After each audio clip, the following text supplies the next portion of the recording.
performance, that was the film that, for me, performance-wise, was the most interesting. It was a standout. Aha! You finally got here. So, Cannes, day 5. Here I am having a cup of coffee with Stephen Woolley, the world-famous producer and, of course, director of Stoned, which too few people saw, Stephen. Now, sadly. Here's the thing. Tell me, in your opinion, this business about, on the one hand, Cannes is about art, on the other hand, it's about commerce, and that's what troubles me. Well, it's troubling. This is my 29th Cannes. 29th? 29, sadly. And since I've been coming, the boutique shops have been blossoming. Almost sort of like a drop of blood on a napkin. They've just been getting bigger and bigger and bigger. And now wherever you go here, it's just Givenchy and it's Boss and it's Cartier and it's all bling. All bling. Cannes has become pure bling, and it's reflected on the red carpet. Right. Everyone comes in wearing, the most glamorous dresses, the most glamorous suits, the most glamorous haircuts, the most glamorous boob jobs, and it's just pure gloss. And yet the films they show, are dark, bleak.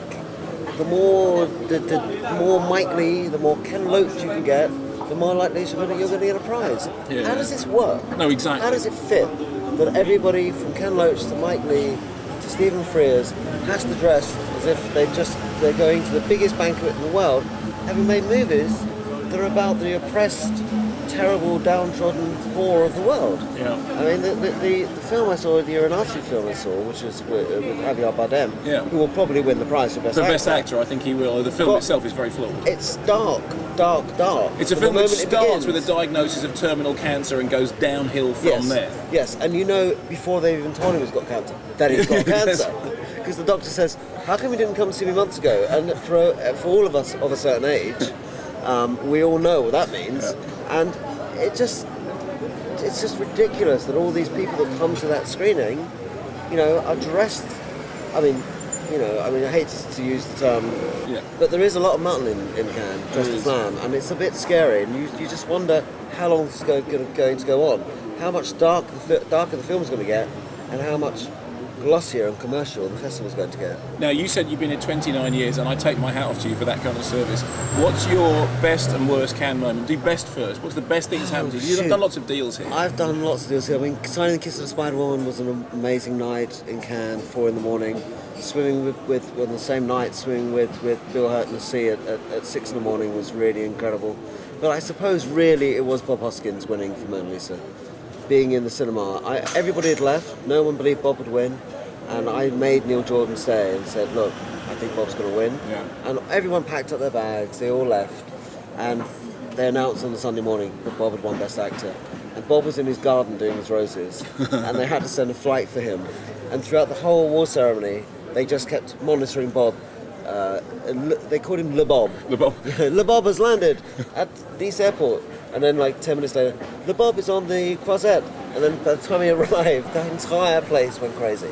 And that night afterwards, the mission won the Palme d'Or. And it was Roland Joffe and all the guys from the Mission and Bob and me and Neil. And we just had such a lovely evening of just bathing in some success. Okay. And for the worst moment? God, the worst moment in Cannes. You had rows or...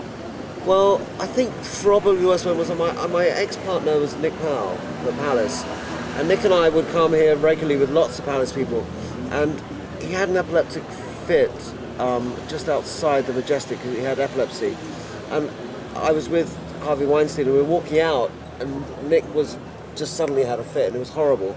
And I remember saying to Harvey, "Look, grab his legs," because the worst thing with an epileptic is when they hit something. So I was cradling Nick's head. And this guy said, "I'm a doctor, can I help?" And he said, "Yeah, he's having a fit, but he said, well, quickly, I'll get an ambulance," and blah, blah, blah. And then he turned and said to Harvey Weinstein, "You Harvey Weinstein?" He said, "Yeah." He said, "Oh, you made The Crying Game." And Harvey said, No, these guys made The Crying Game. I just distributed it." He said, "Oh, congratulations, it was a great movie." It was pretty bad, because I was thinking, no, I really want to get Nick to safety. I don't want to shake your hand about The Crying Game. Yeah, that was pretty awful. So listen, good to catch up with you again. I have to just tell everybody a little bit of a scoop yesterday. We had a meal yesterday, and in the middle of the meal, we were brainstorming. You had a brilliant idea, and you heard it here first. Crying Game. 3D. 3D. That's the reveal in 3D. You heard it first. I think if 3D is going to take over the world, I'm going to get in there and remake my most successful film in 3D.